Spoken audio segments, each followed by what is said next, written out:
They are absolutely going to go national with the mandates. It is going to affect every. I don't see the red states escaping this, but at the very least, in West Virginia, we are so far removed from everything that I really don't see enforcement as being possible. Right. And it comes down to the county sheriff ultimately, right? Is the county sheriff going to enforce these things? And one thing that I remember when the Virginia governor was making noise that they were going to try to pass legislation that was going to really curtail Second Amendment rights, a bunch of county sheriffs got together and were like, we will not enforce this. Come at us.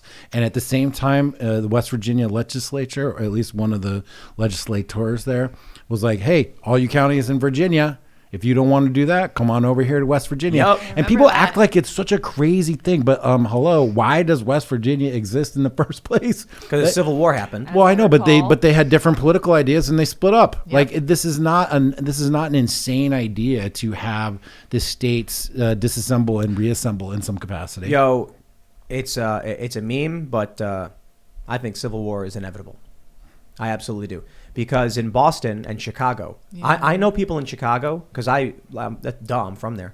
And a bunch of the people I know have been posting on things on Facebook like, I'm scared. They're going to force me to do this. It's crazy to hear from people I know being like, what do I do? I'm going to lose my job. What do I do? They're going to make me do this. And it's just like, you have to leave. You have to leave. Y'all voted for this. That's the funniest thing. Some of these people are Biden voters, Democrat voters. And with a smile on their face, they went in there and they rubber stamped Democrat. Now they're going, why is this happening to me? Because you voted for it. Because the people who voted for Ron DeSantis, I think they're pretty happy with their choice. Dude, hair margin, though. Man, remember? He barely beat Gillum. Barely beat him. Imagine the difference in the national conversation, too. If Gillum had won and DeSantis wasn't a voice. And then Gillum was found naked, drugged out. Passed out at a gay orgy or something like that. And it's crazy that you have Navy veteran. Not that there's anything wrong with that. Well, you just think about the kind of person you have to choose from in terms of leadership. Right. An irresponsible, partier or a Navy veteran. And people almost went for the guy who was not a leader. Look, I got no issue with people wanting to have gay orgies and do drugs. I'm very libertarian. I'm like, this is what makes America great. You go off and you do your thing, and as long as you're not hurting other people, just leave kids out of it, leave us out of it, and you do your thing and you be happy.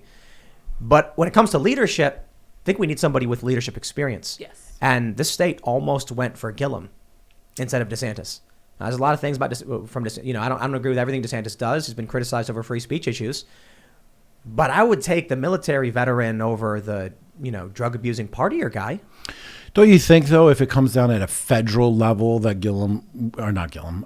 DeSantis, he'll resist. Tennessee governor, they'll resist. West Virginia, they'll resist a federal. I mean, look, we already have in practice today across the country states actively resisting federal law. That's why I'm saying Civil War, because look. But marijuana hasn't caused a civil war. This is different, dude. But the concept is the same. The concept is the same. There's a federal law, and the states are saying no.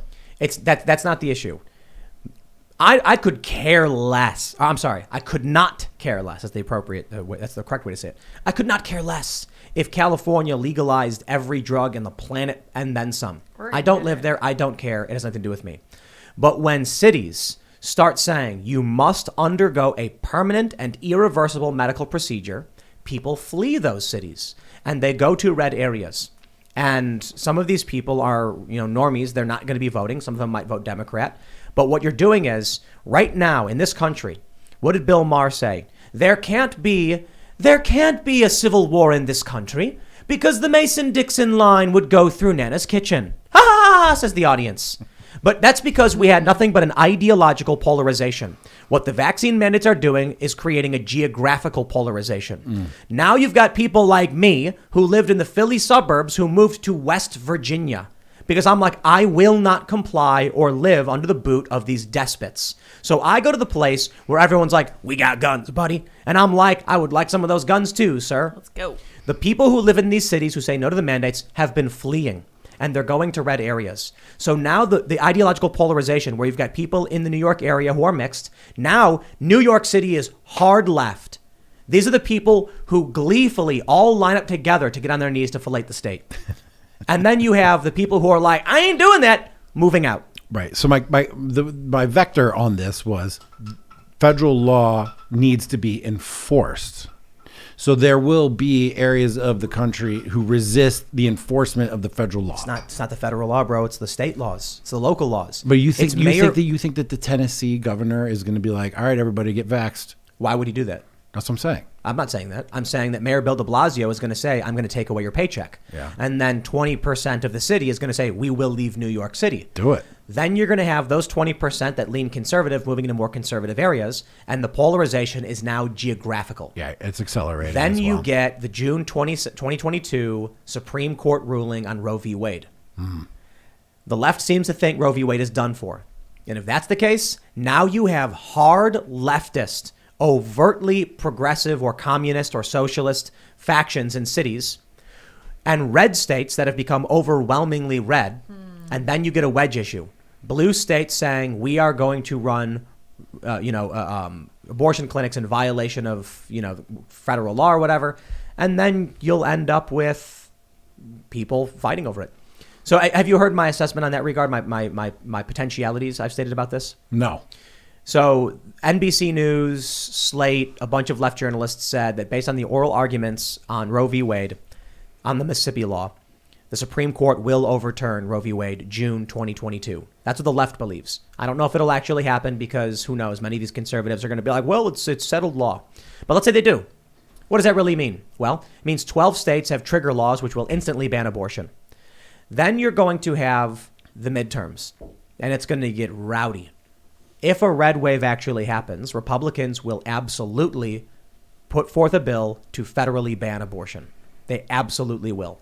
And they will have the votes to do it. Now, I don't know if it's definitive. I'm just saying if the Supreme Court does this, if there's a red wave, the Republicans very likely would do this. Joe Biden very likely would veto it.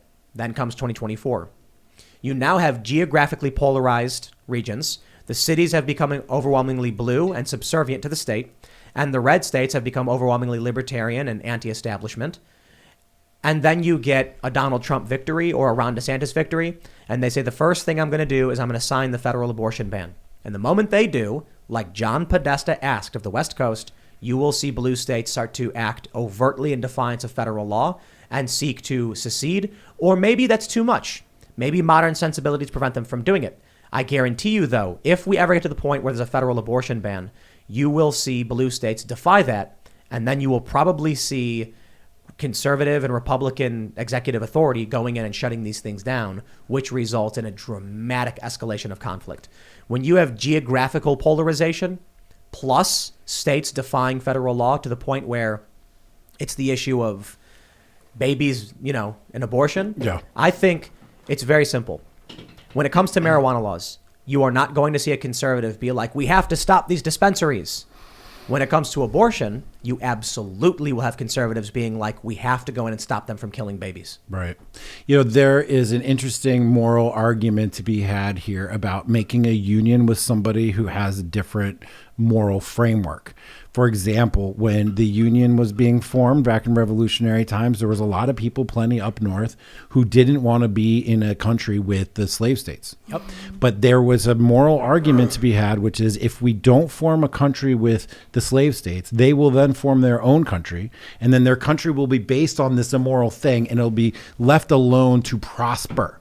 And so the moral argument was actually to incorporate those slave states into the union so that over time, the idea of natural law and natural rights would be able to overcome slavery. And that led to a civil war. But that was a process that was set in motion, right? And the Civil War resolved that issue, and then we resolved it, right? So there is a question. And I don't think so. I think it resolved slavery in the sense that was it.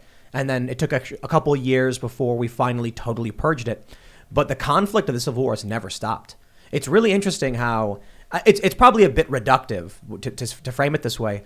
But, just reading history and following the presidency and the elections, when I see everyone's like, this is all because of Obama, when Obama got elected. And then I'm like, okay, so I read about Obama and everyone's like, Obama got elected because of Bush. This is all because of Bush.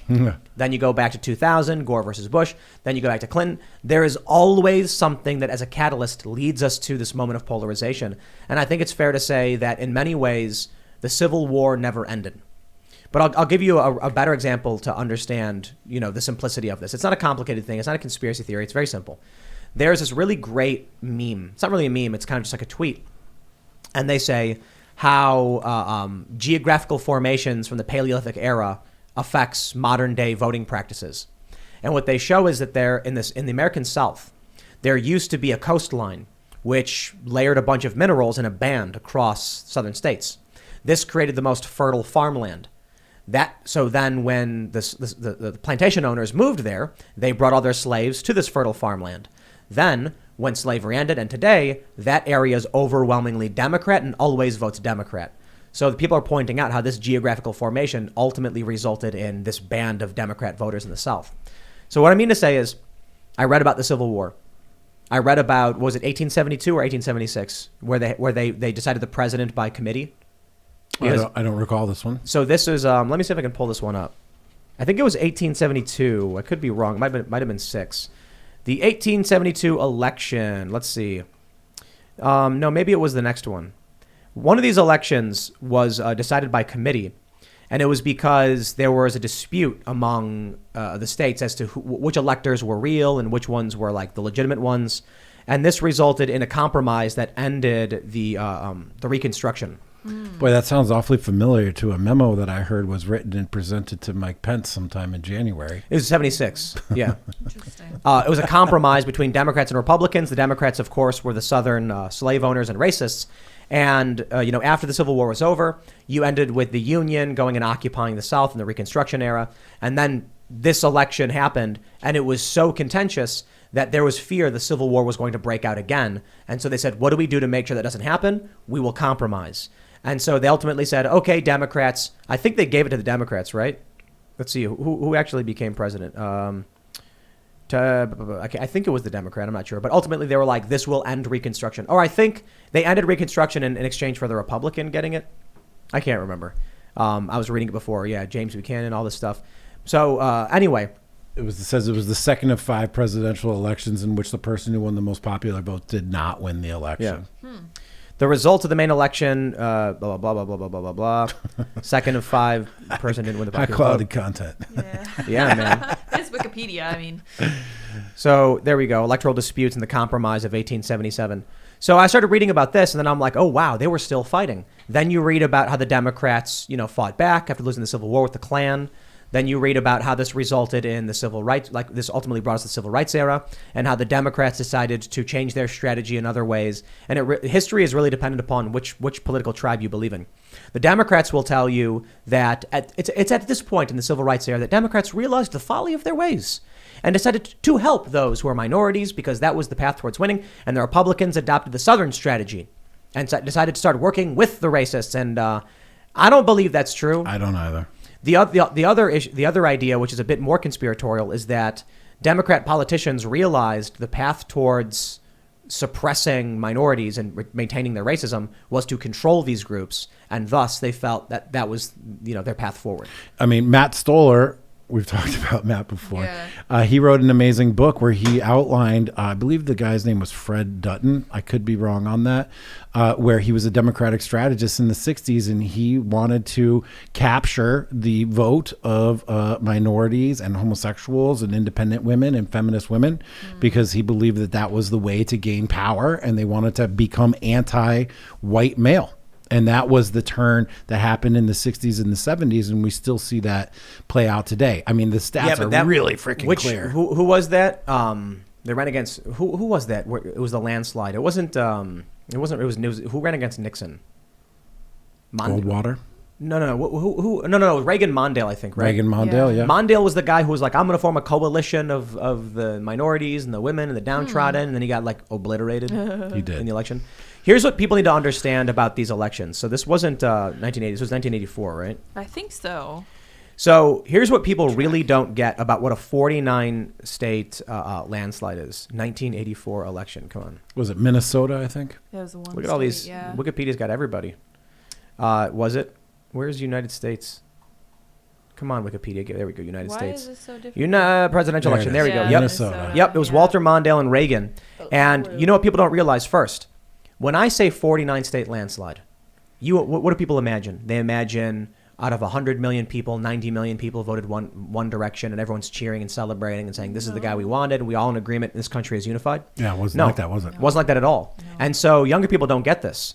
Ronald Reagan got 54 million votes to Walter Mondale's 37 million. Right. It was 58% to 40%. So decisive, absolutely decisive. In the era where we're used to things being 48 to 48 and decided by 77,000 votes and whatnot. This is nearly almost half the country opposing Ronald Reagan, but 49 states granting their electoral votes. Abolish the Electoral College. That's right. Well, I mean, this is why. Yeah. Because these 49 state landslides tend to favor Republicans. This is one of the... You're making a face like it's not true. No, I think statistically speaking, it could favor either party, but historically speaking, right? It's been Nixon, it's been Reagan. Right. Interesting. I think, was it Nixon? Weren't there 3 49 state landslides in history? We are a union of states. Yeah. I believe in that. The question, this comes up every election, right? It's like, but the question we need to ask ourselves is like, how would you induce states into a union today? You have to give them power. Yeah. This is about keeping the union together. And this is what people don't understand about being hardcore ideological, even on a moral level, versus statesmanship and prudence. How are you going to actually get something done? And is it okay to make compromises on certain values here and there in order to have your primary values, or the one that's most important to you, have success? Statesmanship is an entirely different thing than being an ideologue. And statesmanship requires prudence, and prudence is difficult. Prudence, by its very definition, is about making tough decisions between two competing interests that you have. And that's what people are facing all across the country right now when it comes to, do I comply with this vax mandate? Do I have my kid take the vax? If he doesn't take the vax, then he can't go to school. If he doesn't get educated, then he can't get a job. If he doesn't get a job, et cetera, et cetera. Or do I stand up for this? I mean, this is why prudence is such a difficult thing to teach. It's a difficult thing to experience. Statesmanship is way different than just writing a book about theory and trying to say this is the way everything should be. Abraham Kennedy, for example, is not a statesman, right? He's an ideologue. He's not a guy that knows how to get things done and make compromises. And they're overt about it. They admit it. Yeah. There's I guess there's some interview where he says, we realized that everything was indoctrination, so we decided, why don't we indoctrinate? Yeah. I'm like, why? I get it. I respect it. That's the funny thing, too. Like, everything, is indoctrination. Yes.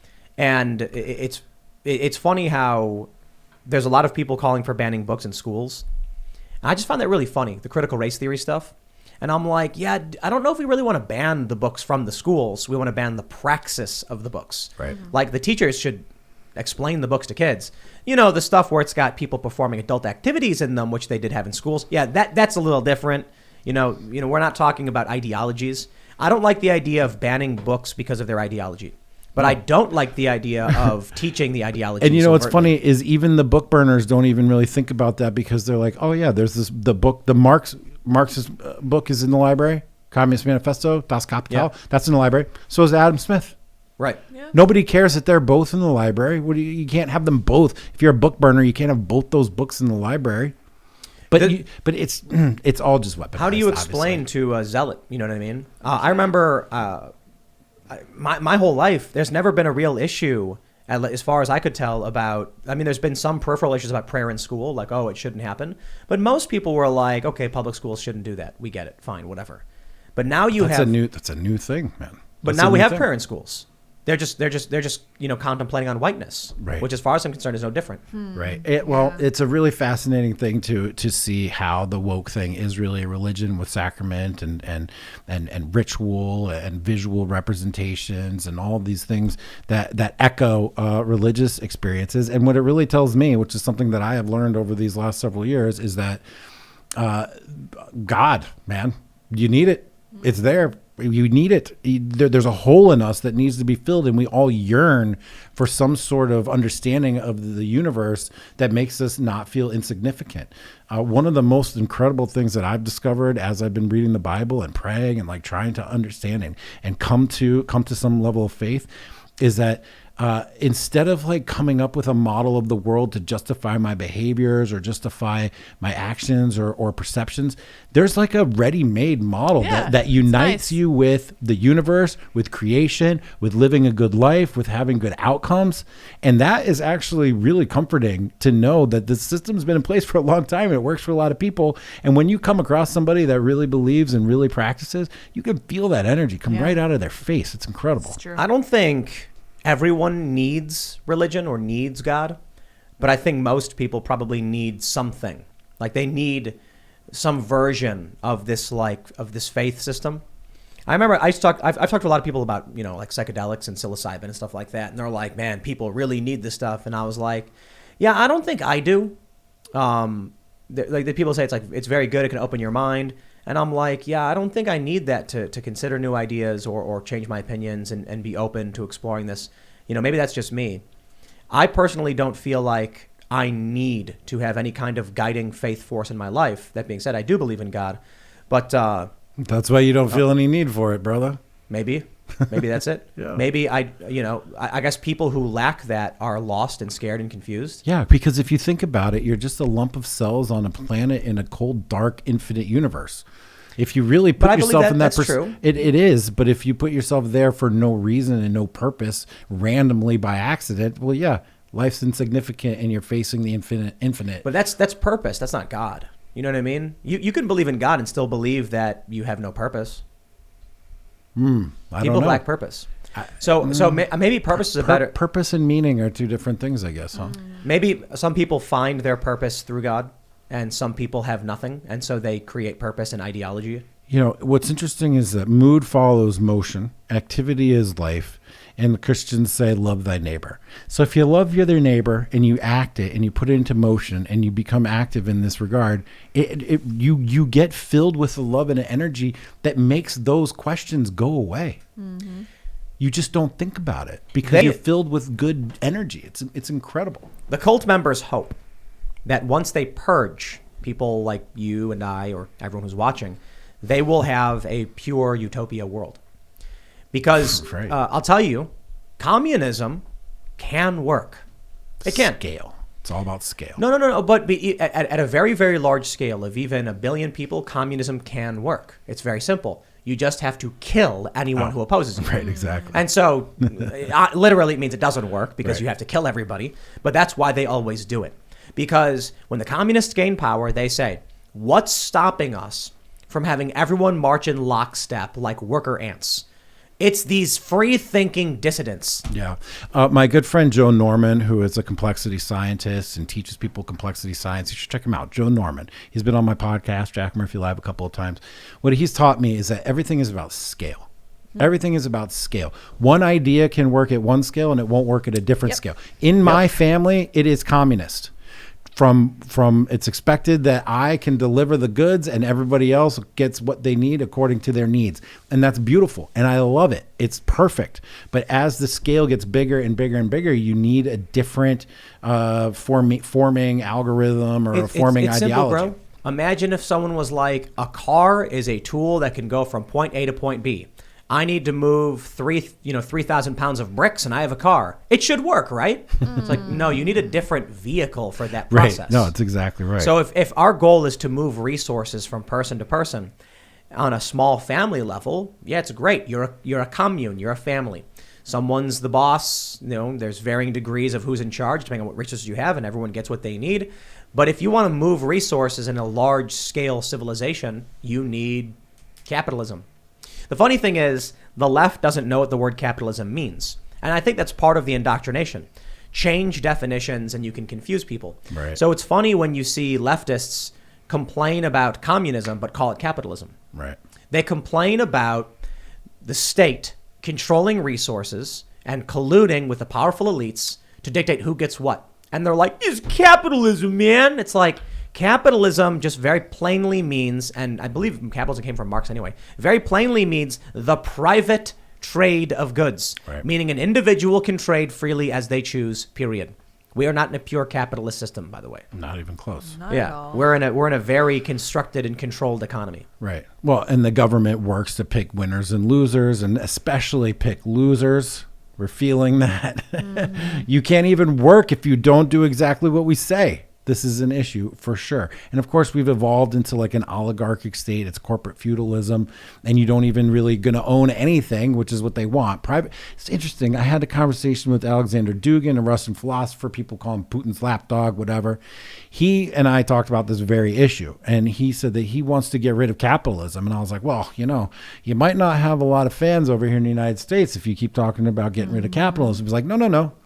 I don't mean get rid of private property. I just mean get rid of what's happened today, what capitalism has turned into. And that got my interest a little bit. And, the guy's a little crazy, and he's got some seriously out there ideas, and he's done some probably pretty bad things. But he was interesting to talk to because, he's an influential guy. And I can see how inequality, the concentration of wealth in the hands of very few people leads to negative outcomes. And of course, we would want more people to share in the bounty that we've created. But if you believe in humanity, if you believe in individuals, then you will believe in individual outcomes, and you will believe in differing outcomes. And the founders were very clear on this. Different faculties lead to different outcomes, and we need to preserve that. Thanks for checking out this segment from the Timcast IRL podcast. If you want to watch live, you can check out this channel Monday through Friday at 8 p.m. Now, don't forget to smash that like button, subscribe to this channel, and if you want more unfiltered and uncensored content with all of these guests, go to timcast.com and become a member. All of these guests you know and love in exclusive segments on our website where we are unrestricted in what we talk about, so you'll definitely not want to miss it. Thanks for hanging out. We'll see you all next time.